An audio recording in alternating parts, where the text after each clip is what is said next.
Christmas. Everything is shining bright. Oh, what a glorious night. It's Christmas. It's the greatest time of the year.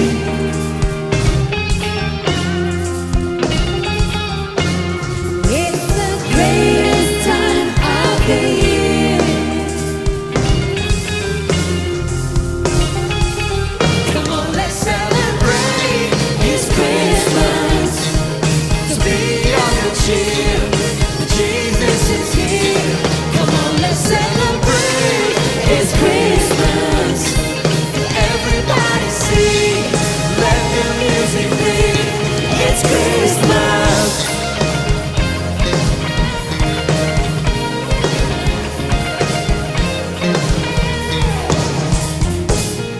There is a reason why we celebrate tonight. It's Jesus. The greatest gift of all. He came to save us all. He's Jesus. And it's Christmas. It's the greatest time of the year.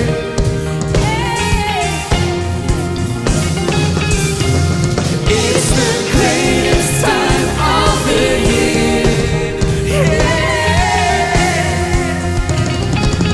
Come on, let's celebrate. It's Christmas.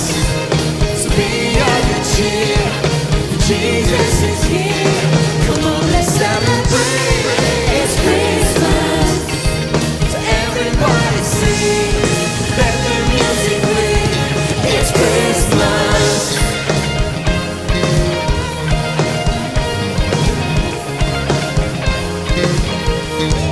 Ladies and gentlemen, give it up for Sean Griffiths on the keys.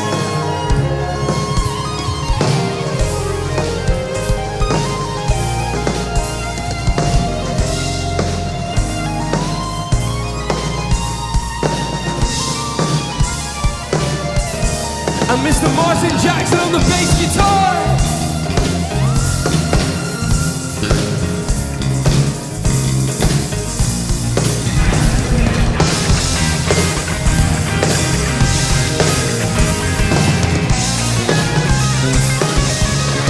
Come on, let's celebrate.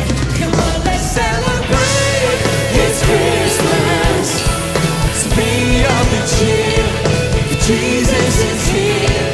Come on, let's celebrate. It's Christmas.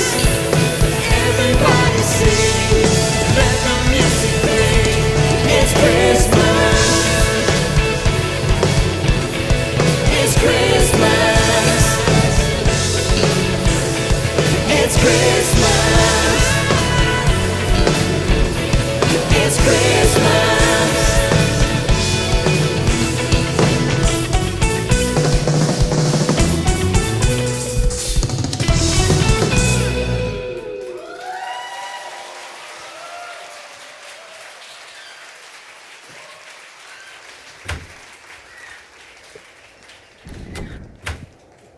So I don't know whether you do what I do when I go out the house. You must do the 3-pocket ritual, right?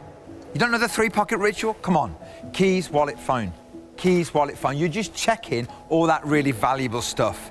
And here's the thing, if you ever do leave the house and you haven't done the 3-pocket ritual and all of a sudden you realise you've lost either the keys, the wallet, and maybe most importantly of all, the phone, the whole world freezes. Everything changes. You've lost something. And here's the thing, when you lose something valuable, you'll do almost anything to get it back. See, it reminds me of a story that happened in my life when I was a young parent. Our 2 lads were at home, they were hyperactive. Our youngest son has got autism and ADHD, so he's always on the go. And on one Saturday, I said to my wife, Alison, you know, you've worked so hard all week. You take the afternoon off. Sit on the settee, watch a film, Saturday afternoon film, have a cup of tea and a ginger nut, because we know how to live it up in our house. I'll take the lads out. So I put them in the car and off we went to Maryhill. We were in this big store, everything was great. I made sure I got my eyes on them, definitely got my eyes on Simeon, okay, and both of the kids were there. Then all of a sudden I just turned around and Josh had gone. like I'd lost him. And can I just say, I don't think I've ever told my wife this, so let's just keep the story between us, okay? I'm only kidding. But you see, in that moment, when I realized I'd lost him, the world froze. My heart was beating out of my chest, like my mind went into this kind of crazy funk. And it was only a couple of minutes, it felt like eternity until I found him again. You see, here's the thing. When you lose something valuable, you'll do almost anything to get it back. You know, I think we all realize that over this last almost 20 months, we've all lost so much. We've lost some freedoms. We've lost some of our sense of normality. Some of us maybe feel like we've lost our minds, and some of us have lost people close to us. And it's hard because when you lose something valuable, you want to get it back. And you know, here's the thing. Last Christmas, 2020, all we wanted was to see our family and friends. This Christmas, it's a little bit different. We want something spectacular. You know, Argos are running this Christmas ad, and it says this year is going to be a big one. And it's all about spectacular, and there's loads of gifts, and there's kids and adults opening the gifts, and they say words like astonishing, amazing, wow. And then at the end of the ad, it says this, I love it, it says, baubles to last year, Christmas is on. You see, we think a spectacular Christmas will solve all of our issues, all of our pain, all of our loss, all of our disappointment. Only will it?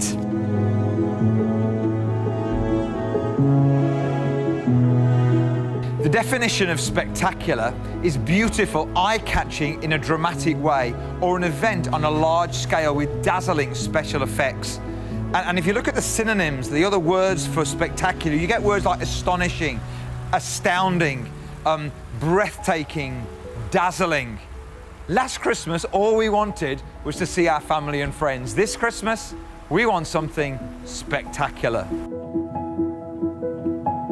You know, at Lifecentral Church, we love Christmas and we love fun. And we really hope that this production brings you lots of joy and maybe some wow moments, but also invite you to look a little bit deeper, beneath the baubles and the buble, beneath the tinsel and the trees and the turkey and the trimmings, to a story so ordinary at one level and yet so spectacular at another. You see, we believe that this story is so spectacular, it has the power to literally change your life. But before we get there, we want to put a smile on your face and maybe get your feet tapping.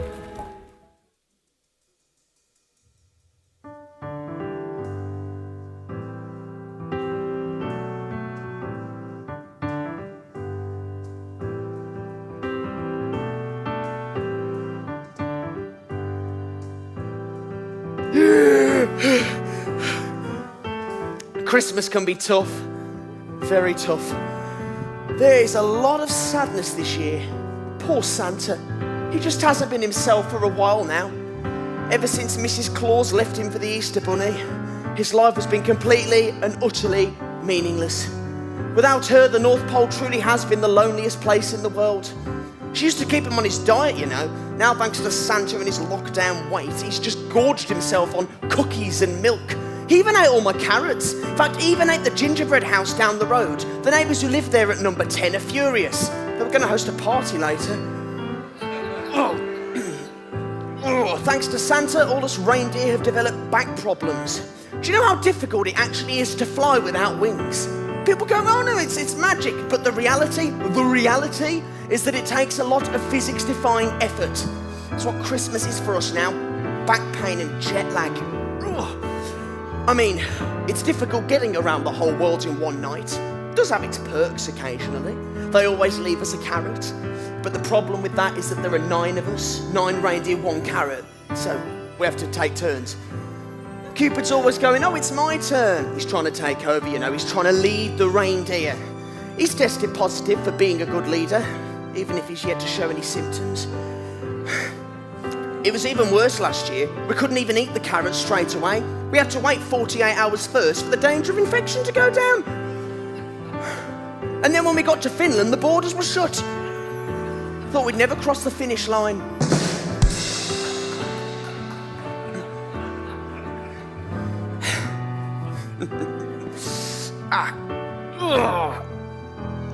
I even caught COVID in February.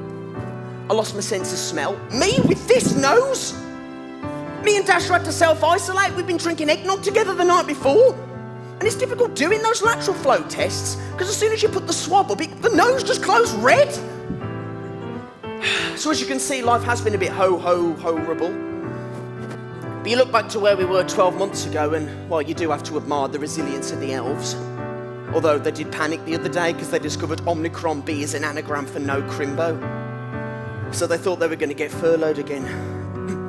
But, you know, even Santa got all his work done. In fact, he's been looking at the naughty and nice list a lot this year. He's noticed there's a lot of unkindness in the world. And he always says, Rudolph, I know it's bad for us, but it could be worse for someone else, and what we do can change that. You've got to admire that. We're outside, busy playing reindeer games, and he's just working hard. Even if his booster jab did keep him in bed for 2 days. Oh, he's a good man. Anybody can be kind when life is easy, but to be kind when life is tough, that's genuine. Look at the time. I need to go and guide the sleigh again tonight. It's getting foggier by the hour out there and visibility is really low. We'll never make it to Barnard Castle at this rate.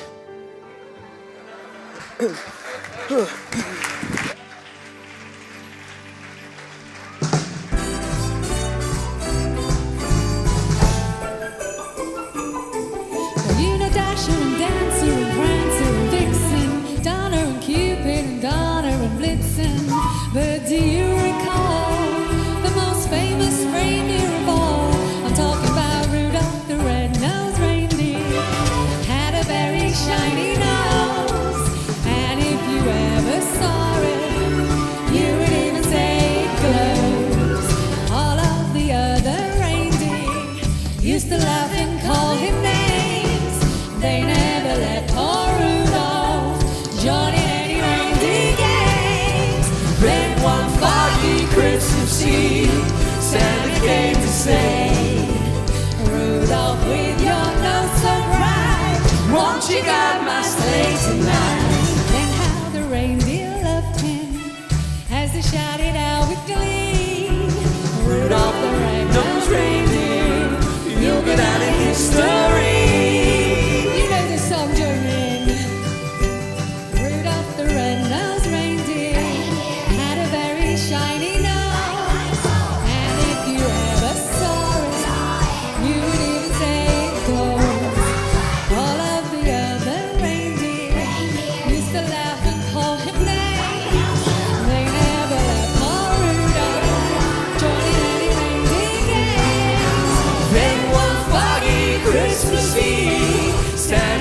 Say, Rudolph, with your nose so bright, won't you guide my sleigh tonight?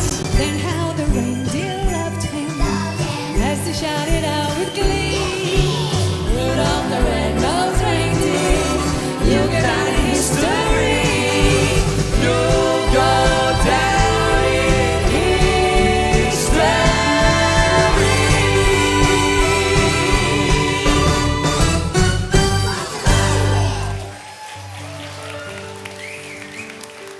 Well, ladies and gentlemen, and those of you joining us online, it's time for you to stand up because we're going to ask you to sing along with us now as we sing a carol. So why don't you stand to your feet if you're able to. In the room, raise your voices, and online too, please raise your voices. This is Joy to the World.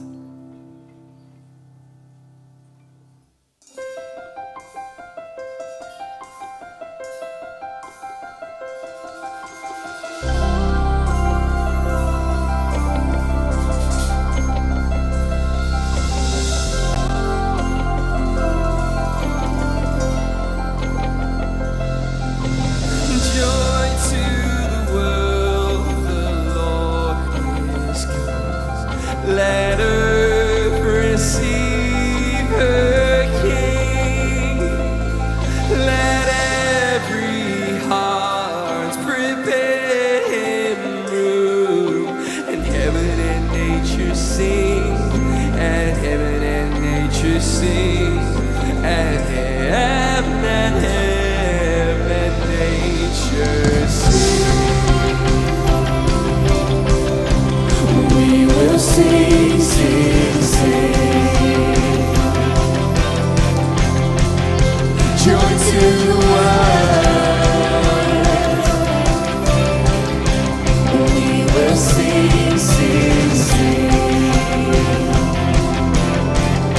Joy to the world. Joy to the world, the Savior reigns. Let men their songs employ, while fields and floods, rocks, hills and plains repeat the sound in joy. Repeat the sound in joy. Repeat the sound in joy. We will sing, sing, sing. Joy to the world. We will sing, sing, sing. He rules the world. He rules the world with truth and grace, and makes the nations prove the glories of His righteousness and wonders of His love. And wonders of His love. And wonders of His love. We will sing, sing, sing. Joy to the world. We will sing, sing, sing.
Would you please take your seats? Joy to the world, the Lord has come. Let earth receive her King. These are words that talk about the first original Christmas story. But you see, there's a lot of confusion about that original story, and some of it comes from like nativity plays. Like I read this tweet from this guy that said, I've just been to my kids' school nativity play, and he said, I didn't realize that in that first Christmas story, there were crabs, elephants, owls, and mermaids. Or the woman that said, oh, my son played Joseph, and his best friend Bella, she played Mary, and all was going well until Bella, as Mary, cuddled the baby Jesus and the doll's head fell off. Or the guy that said, oh, my son, he played one of the wise men, but he didn't give the gift to Jesus because he wanted to open it himself, and then he mugged the angel Gabriel for the wand.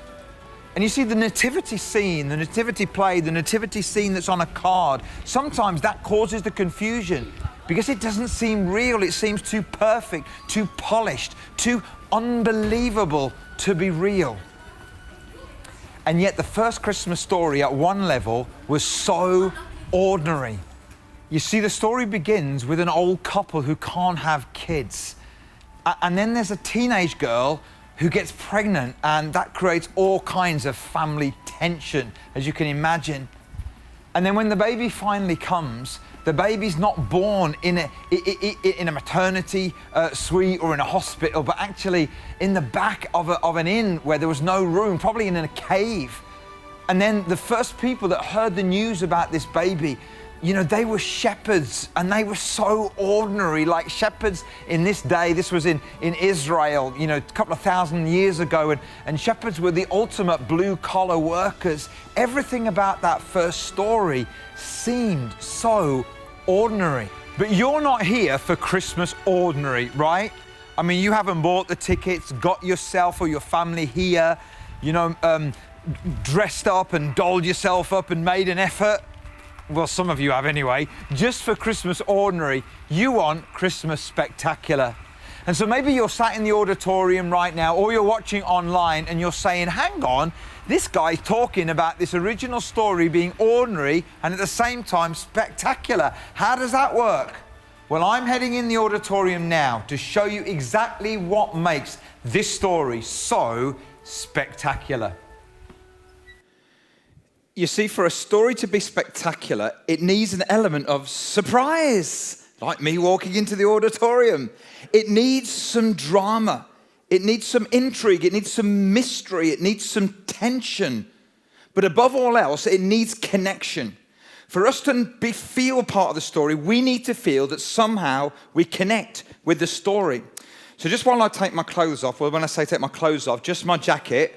All right, it is a family show, okay, so don't get too freaked out by that. I want to talk to you a little bit about that original Christmas story and why it is so ordinary at one level, and yet at another level, it's so incredibly spectacular. You see, there are three guys that we're going to talk a little bit about who all hung around with Jesus at the time, and they all wrote about Jesus. So Luke, okay, who was a doctor and a historian, he said this, "But the angel said to them, 'Do not be afraid. I bring you good news that will cause great joy for all the people. Today in the town of David, a Savior has been born to you. He is the Messiah, the Lord.'" Good news that will bring great joy. I don't know about you, but we haven't had a lot of good news or great joy recently, have we?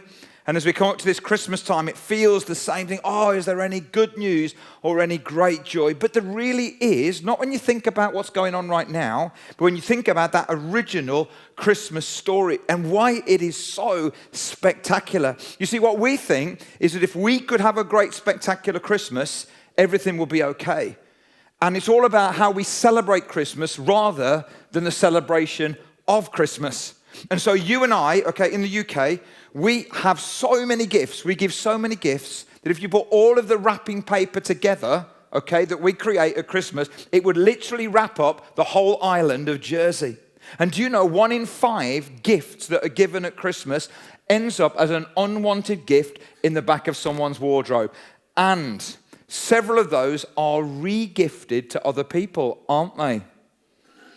Some of you are nodding, I can see. Some of you don't. Have you ever had that embarrassing moment when you re-gift a gift to someone and you realize they gave it to you in the first place? That's awkward, isn't it? 1/4 of us apparently say that we spend more money than we really got at Christmas.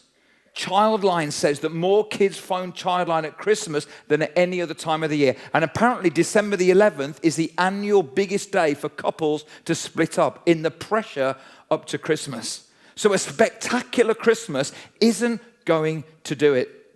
You see, the original Christmas story, at one level it's ordinary, but at another level it's spectacular. So let me just talk to you about some of those people in that story. It begins with this old childless couple. They can't have kids, and the angel comes to them and says, do you know what? Even though, in fact, in that day and age, if you couldn't have kids, it wasn't just disappointing, it was shameful. Okay, it was embarrassing, it was shameful. And it was almost like God said, even though life hasn't turned out like you expected it to, there's good news and great joy for you. You are included in this great story. And then that teenage girl, and she's all excited about the future, she's engaged, but then she's pregnant, and it's like the whole future changes. And yet God says you're highly favored. No matter what's happened in your life, you are part of the good news and the great joy.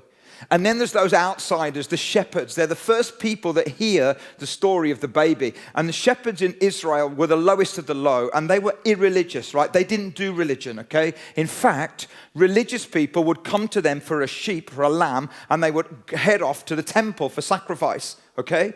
And so these irreligious lowest of the low, blue-collar workers. They were outsiders, and yet they were the first people that God says there's good news, and you're going to hear it. And a couple of weeks ago, I was sat in a Costa, drinking. Other brands are available, all right? Let me just say that for those of you watching online. And I was drinking this coffee and doing a little bit of work, and there were two fellas sat by the side of me. And one of them said to the other guy, and I couldn't help but overhearing it, or I wasn't being nosy, I just couldn't help but overhearing it. And he said, so what are your plans for Christmas? And he said this, he says, well, I'll go around my mom's and then she'll drag me to church like I do every year. And then he says this, I don't really know what church has got to do with Christmas. And I thought, okay, we've got the message right. And maybe for you, maybe here in the room, or maybe watching online, you're only here or watching because someone has dragged you. Or it's Christmas and you do that thing at Christmas, but you don't think of yourself as religious. That's absolutely great. God says the good news and great joy is exactly for people like you. It's just an amazing story. And here's the other thing. 1,500 miles away from Bethlehem, all right, in Rome, the most powerful man on the planet, Caesar Augustus, okay? He is the adopted son of Julius Caesar, who was declared a god. So he literally is the son of a god.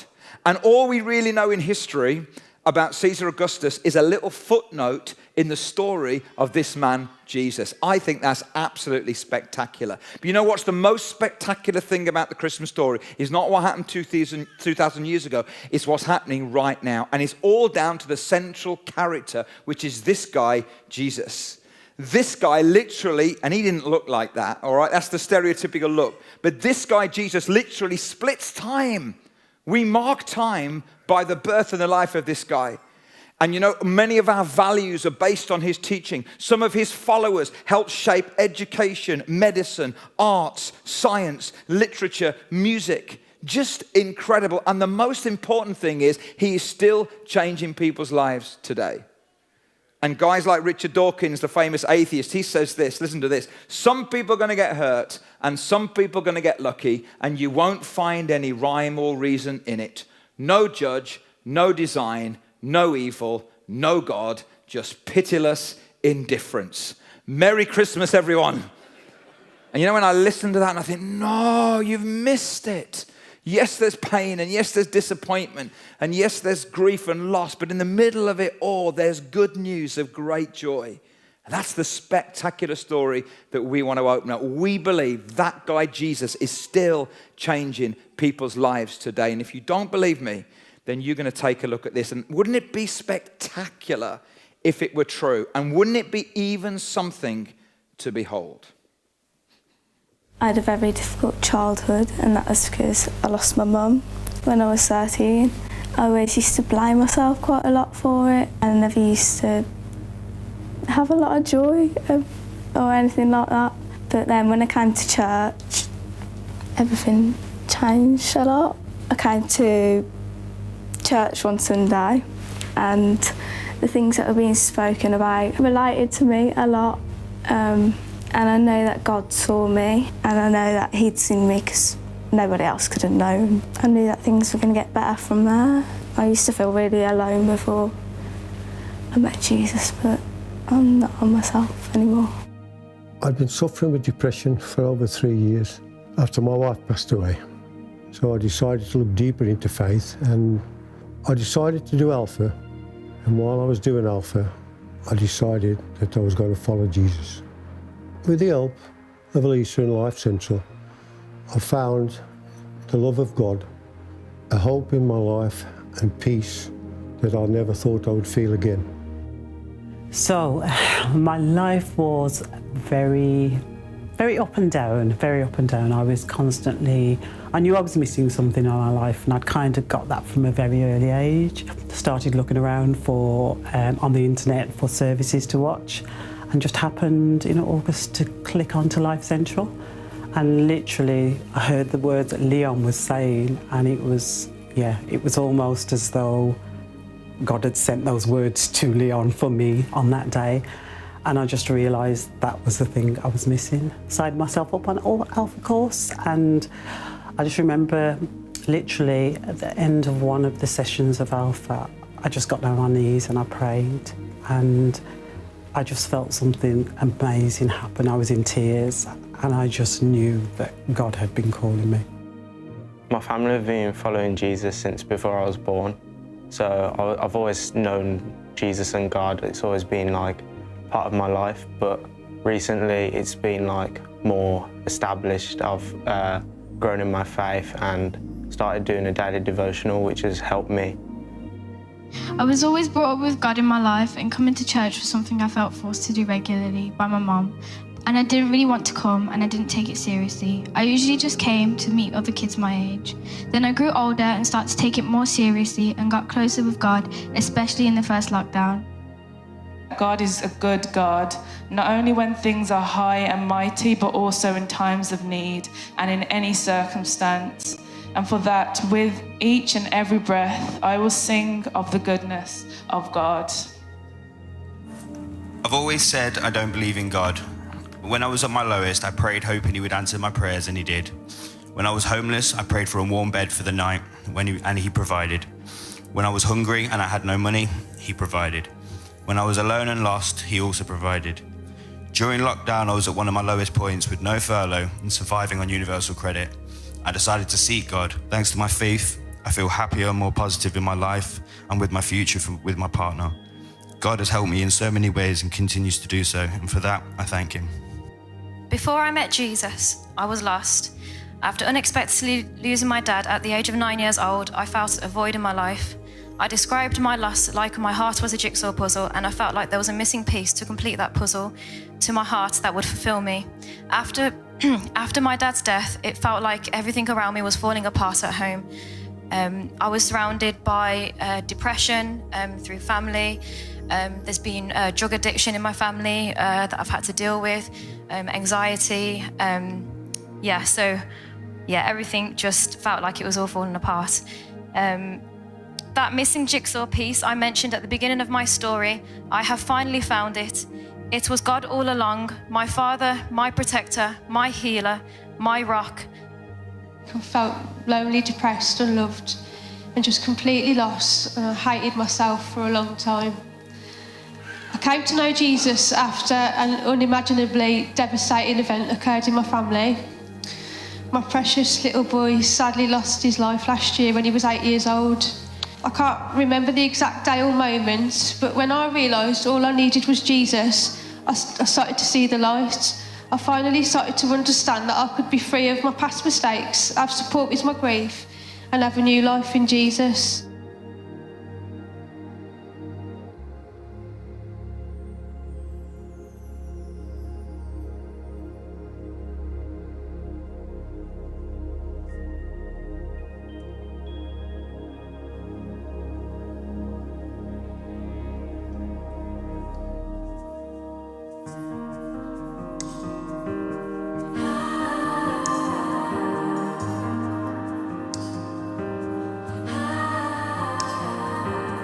She put on, she drew stockings 1, 2, 3.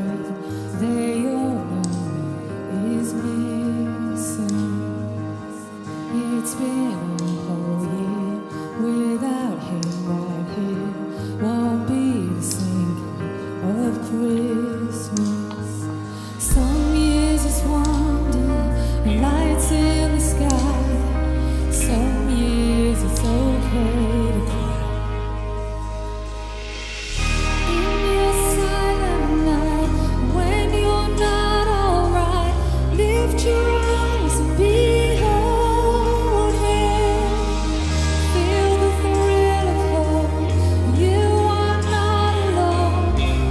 This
In your silent night, when you're not alright, lift your eyes and behold Him.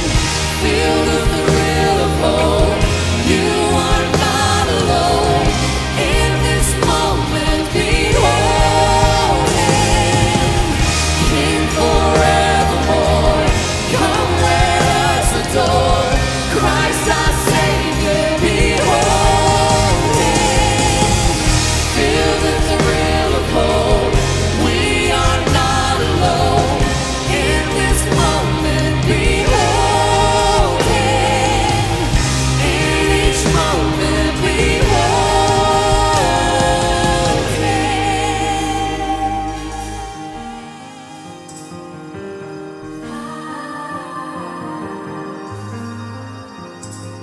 Behold Him.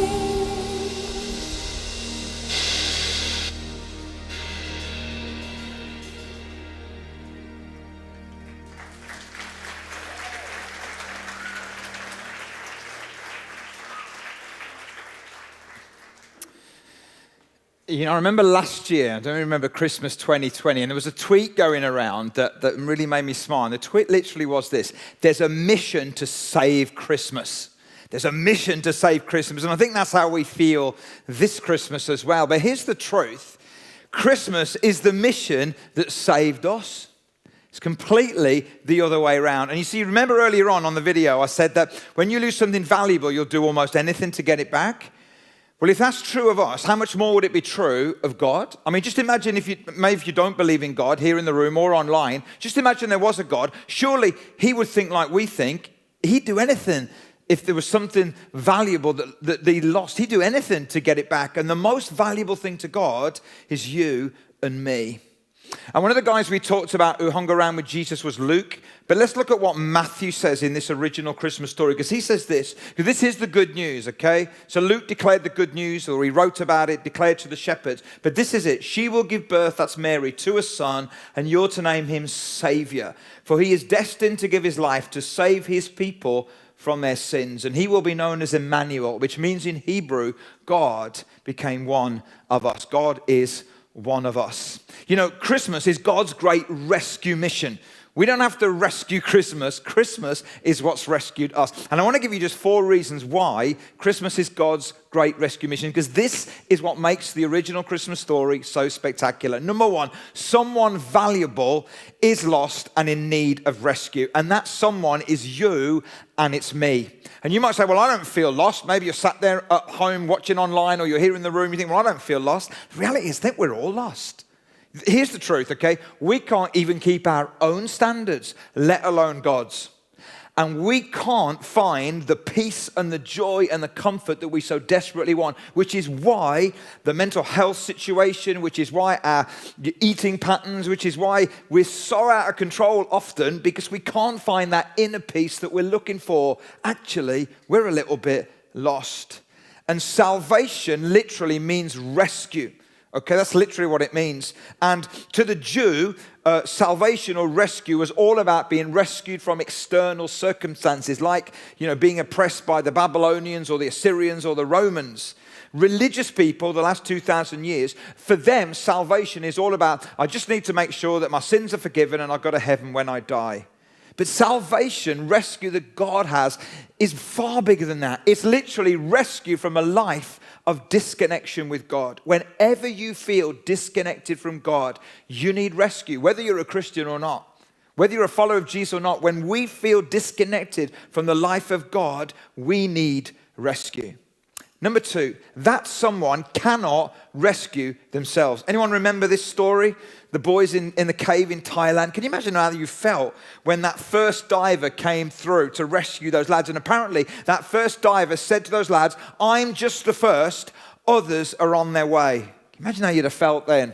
In other words, you're not on your own and you need rescue, and you cannot rescue yourselves. You see, we think that we can rescue ourselves, but I think the last 2 years has shown us as a planet we can't. And I remember years ago, I was flying somewhere, speaking somewhere overseas, and as I was flying back, I flew to Charles de Gaulle Airport in Paris for a connecting flight to Birmingham. And I was on my own, and I went into the loo, and I went into one of the cubicles and shut the cubicle door and locked the door, and the handle fell off the other side of the door. All right, I think it's fine. It'll be no problem. So I did what I needed to do, and I won't go into any more details than that. And then at the end, I thought, okay, now I'm going to try and get out. And I tried to get out, and I couldn't. And I thought, time's going. I'm going to miss my flight. So in the end, I thought, well, I've seen the Bruce Willis films, all right? You're just going to brush out the door. So I tried to do that, and I couldn't. And then all of a sudden I think, I'm going to miss my flight. My only option, and there was nobody came in the toilet. It's like, this is one of the busiest airports in the world, and nobody was there. And then I noticed that there was a gap at the top of the door. So I thought, I'll climb out. It's easy. I've seen it on the movies, no problem. So I'm climbing out. I get my head out. I get my shoulders out, my chest out. And I was a little bit bigger around here than I am now, and I'm big enough now. And I realized that as I got my stomach out, I got stuck. So literally, I'm hanging out over the toilet, and I can't go back, and I can't go forward. I don't know what to do, and I'm going to miss my flight. Get my phone out my pocket. I don't know who to phone. This was years ago. So I phoned home, and my boys were little then, and my mom was looking after them. So she answers the phone, and I says, Mom, I'm stuck in a toilet in Paris. She went, you're just having a joke again. You're always joking, and put the phone down. So literally, I don't know what to do. And then this fella walks in, and I'm like, oh, I'm saved. And I thought, he's bound to be French. So I tried to remember my GC, or was it CSC French back in the day? Some of you don't even know what that is. Okay, and I tried to remember my French, gave him my best kind of French, and he was a brummie. You're all right, mate. You're stuck in the toilet, ain't you? And he let me out, and he rescued me. And I realized in that moment, sometimes we need rescue, and we cannot rescue ourselves. And I have to say, that's a funny story, but I've experienced that in my own life. When our son Simeon, who had complex special needs, needed to go into care, we were desperate and needed help. We could not rescue ourselves. When my parents were sick and died, I needed help. The pain of other friends, the pain in our own life. We cannot rescue ourselves, which is why God sent Jesus. And thirdly, rescue is also costly and dangerous. It was costly to God because he became one of us. Billy Graham, that famous evangelist, tells a story, well, he did tell a story years ago, of when him and his young son were out in the woods walking, and they accidentally stepped on an anthill. And they look down as all these ants are running around, and some of them are carrying the wounded and the dead ants. And he says, wouldn't it be great if we could become like ants and go down and explain it was an accident and help them repair the damage? Then in a moment, he realized that's exactly what God has done by becoming one of us, so that he could come down and explain things and help rescue and repair the damage. But ultimately, he came down to identify with us so that your pain and your grief and your loss and love and joy, he knows all about that because he became just like you. And the fourth and final thing is this: rescue requires the rescued to receive the rescue. You know, one of the things that Coast Guard rescuers, sea rescuers say is that if you're drowning in the water, the worst thing you can do is to keep flailing around, you know? Just receive the rescue. Just let the rescuer receive you. There's a framework in conflict. You know, when you have conflict in a family, anyone have a conflict? Now, don't put your hand up. In a family or in a relationship or in a workplace or in a church, and there's a framework for conflict, and it's basically this. Stage one is disruption. Something happens in the relationship. Stage two is movement away. We turn our backs on one another. Stage three is movement towards. It's called the turn. It's when somebody makes the turn. Guys, I want you to know, Christmas is God's great rescue mission. When God made the turn, there was a disruption between us and God. We turned away from God, and at Christmas it's like God saying, well, you turned away from me, but you're so valuable to me, I'll do anything to get you back. So he made the turn towards us. Luke said some things. Matthew said some things. Look at another guy that hung around with Jesus. Says in 1 John it says this: God showed how much he loved us by sending his one and only Son into the world so that we might have eternal life through him. This is real love. Not that we love God, but that he loved us and sent his Son as a sacrifice to take away our sins. Guys, as I land this now, the angel came and brought good news of great joy. You don't have an angel, but you do have, all right, you have me, all right? I'm not an angel. But I can tell you what the angel said, and I think I can tell you what the angel meant. And the angel said this: because of this spectacular story, because of this good news of great joy, because of God's great rescue mission, you don't need to be afraid anymore. Guys watching online, you here in the room, you can dream again. You can hope again. You can love again. You can live again because of God's great rescue mission. Right at the start, Abby came and stood on that circle there and sang that incredible carol that I love so much, "Oh Holy Night." Some of the lyrics are amazing. Stars brightly shining, a thrill of hope, a weary world rejoices. Truly he's taught us to love one another. Chains shall he break, and yonder breaks a new and glorious morn. And I know we're celebrating Christmas a little bit differently this year again. You're sat there with masks. Some of you are thinking, maybe online or in the room, I don't know what's happening the next week and the next 2 weeks and the next month, and I get all that. But don't let the way we have to celebrate Christmas affect the reality of the celebration of Christmas. It's great news. It's good news of great joy. And what we want to do is we want to invite you, whether you're here in the room or whether you're online, into a moment of reflection right now. And the guys are going to bring out some candles either side. And maybe if you're at home, if you've got a candle somewhere, we'd love you just to grab one and join in with us in this moment. And what we're going to do, guys, is that we're going to light these candles on your behalf. And as we light these candles, maybe for some of you, as we light this candle, immediately you'll think of a loved one that's no longer with you. And you'll be thinking that this Christmas is going to be tough because there's that empty seat which was once full, occupied with someone that you love, and they're no longer here. Now, we can't bring them back, but we can pray that you will know the connection of the life of God and the peace and the comfort that he brings. Maybe for some of you, when we light this candle, in your mind, there will be someone that you love who's in need right now. Maybe they're sick, maybe they're struggling, and you'll think of them. Maybe for some of you, as we light the candle, you'll think of your own life and you'll think of your own disconnection maybe, or your own difficulty or your own struggle, and you'll say, God, if you're real, will you come in again? Or maybe for many of us, we'll just think about the joy that God has given to us. So, as they sing the song Messiah, let's receive from God.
I'd love just to do something for you guys, okay, right now, and for you online as well. And I would love to pray for you.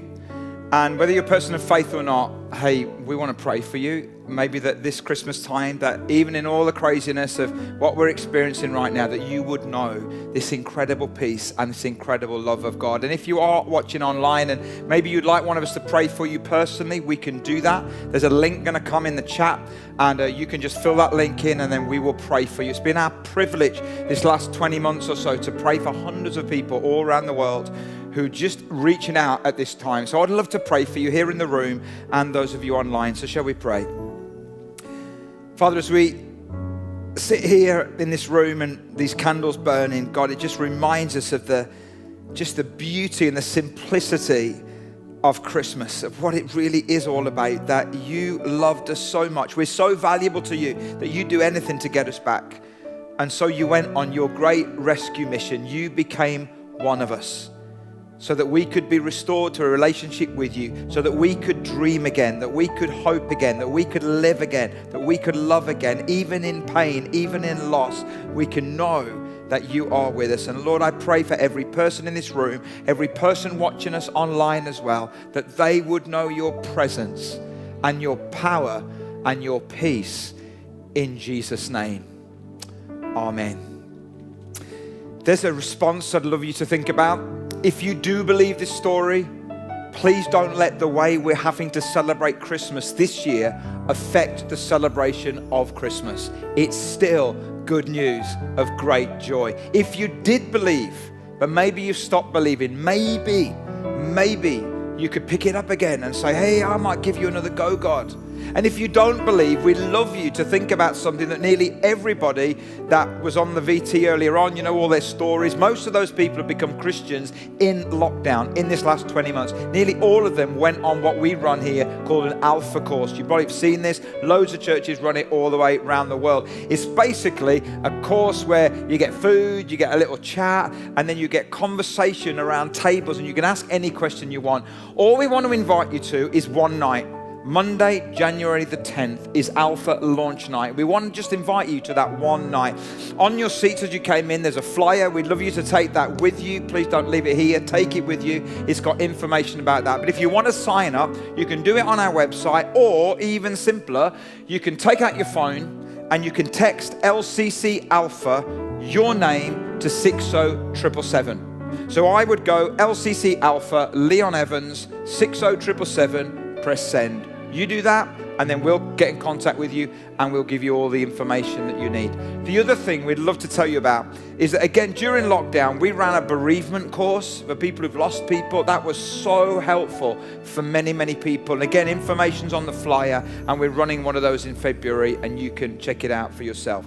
Guys, we'd love you to sing one more time, okay, with us. So we want to invite you to stand. We'd love that if you could stand, and maybe if you're watching online as well, we'd love you to lift your voices as well, wherever you're watching from, okay? And obviously if you're driving the car or something, then please don't lift your hands or anything, but we'd love you to join in with us. This is a brilliant carol which reminds us of the good news of great joy that Jesus has been born. This is O Come All Ye Faithful. Let's, even with our masks in the room, let's lift our voices and let's celebrate together. O come all ye faithful.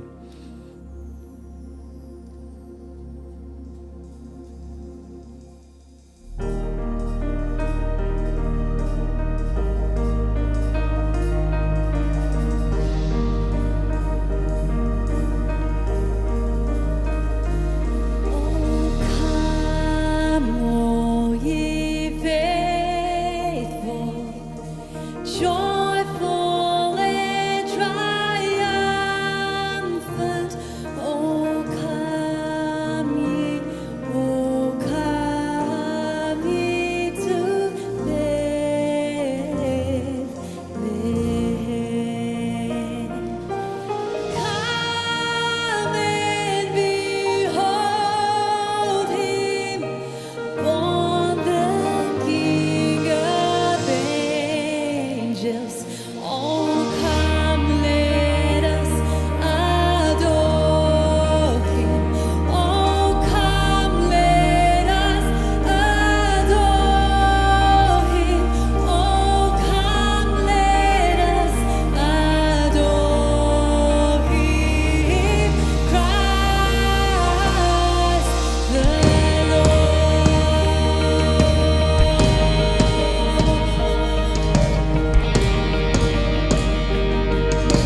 Jesus, to thee be all glory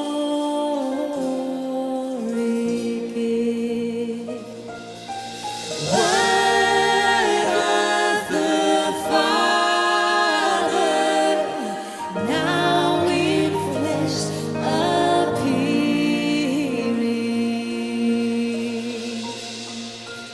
Oh, come, let us adore Him.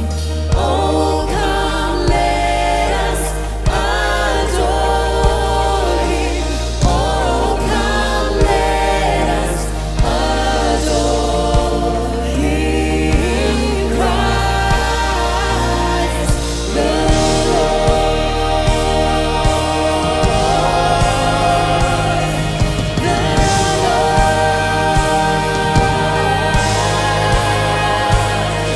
His name shall be Wonderful Counselor. His name shall be Everlasting Father.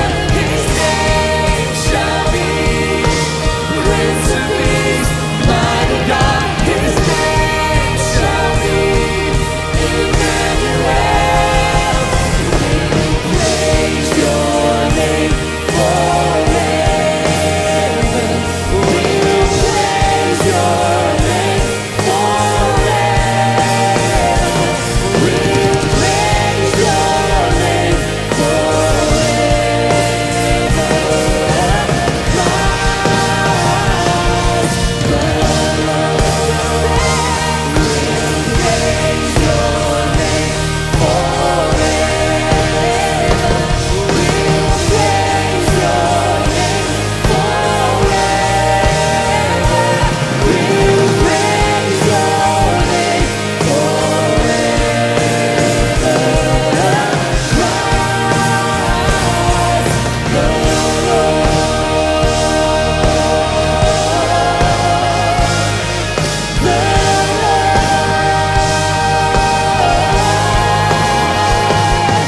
His name shall be Wonderful Counselor.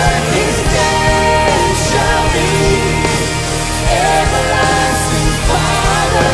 His name shall be Prince of Peace, Mighty God. His name shall be Emmanuel.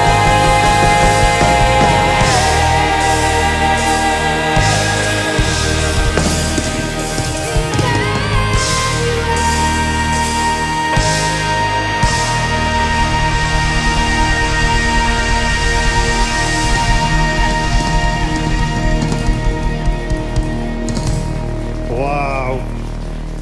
Wow, what an incredible atmosphere here in the room. If you are in the room, you can grab your seats for just a moment. You know, we hope you have had an amazing time. That was just an incredible way to finish, but we're not quite there yet. We would love to invite you, as Leon said, along to our Alpha course or our Bereavement Journey course. If you're watching online, the link to sign up for that is in the chat. If you're in the room, you can do the text response, but also on your way out, some of our team would love to help you sign up on your way out if you want to do that right here today. And we have made the decision just yesterday that we are going to take all of our services over the festive period into online only. And so the 9th of January will be the next time that we'll be holding in-person services. And so that means on Christmas Eve, we have moved the time of our Christmas Eve service to 9 p.m. It's a traditional kind of carol service and communion service. We would love you to join us live on YouTube and Facebook. Make sure that you subscribe and follow us on all of the relevant social media so that you don't miss anything there. And then we've got a pre-recorded service on Christmas Day at 10 a.m, which is going to be a lot of fun. And then on the 2nd of January, we've got a New Year's Day-ish service for you to enjoy. Again, pre-recorded. And then on the 9th of January, we'll be starting a brand new teaching series called Follow, which is all about making sense of an uncertain world. And so we'd love to invite you to join us for that. And those of you that are in the room, we have got some special treats waiting for you outside, because we have got some hot drinks. We've even got some non-alcoholic mulled wine. which 2 people are excited about, and some mince pies, and you can get a selfie with Santa. There we go, we've gone a bit panto now. And if you are under 18, Santa has got a gift for you, okay? So if you go and visit Santa and you're under 18, you can get yourself a little gift off Santa. But we are not quite done yet. We have got one more song left. And so before we do that, I want to remind you that you can follow us on Facebook, on Twitter, on Instagram. Subscribe to our YouTube channel. If you're watching online and you've enjoyed it, we would love you to share the link on your social media, send it to some friends. And we're going to be live again at 7 p.m. this evening. And so if you've enjoyed it and you've got nothing to do tonight, why don't you join us online? Or you can come and join us in the room. There are still some tickets available. But we've got one more song. And so, ladies and gentlemen, you need to stand to your feet and get your dancing shoes on, because we have got the finale of the Christmas Spectacular. So come on, don't hang about, get you to your feet. And let's hear you clapping, let's hear you singing. You guys have been a phenomenal audience. We are going to dance away to the finale of the Christmas Spectacular.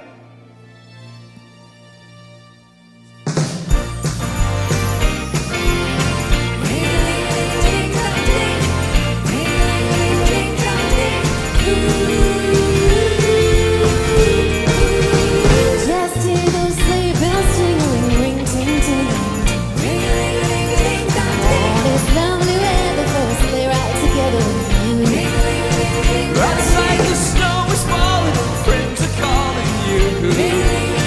Come on, it's lovely weather for a sleigh ride together with you.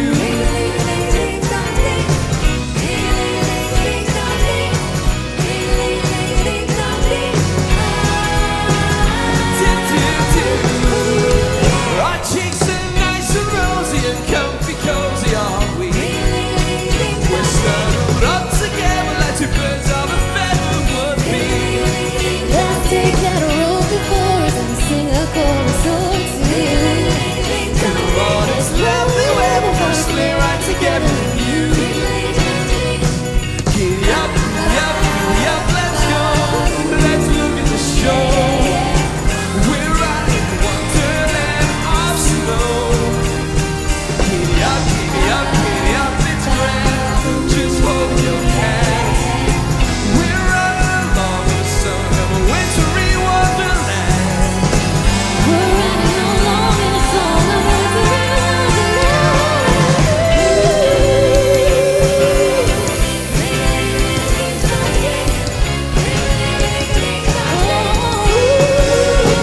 Just hear those sleigh bells jingling, ring ting tingling.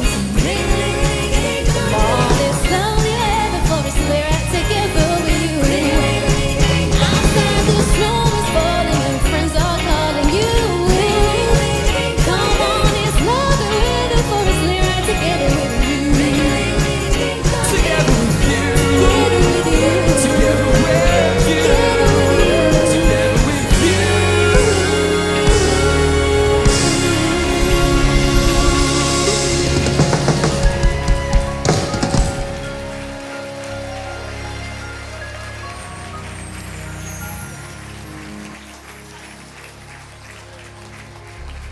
Hey, from all of us here at Lifecentral, to you in the room and to those of you online, have a very Merry Christmas and a Happy New Year. Enjoy the rest of your day. Thank you for coming.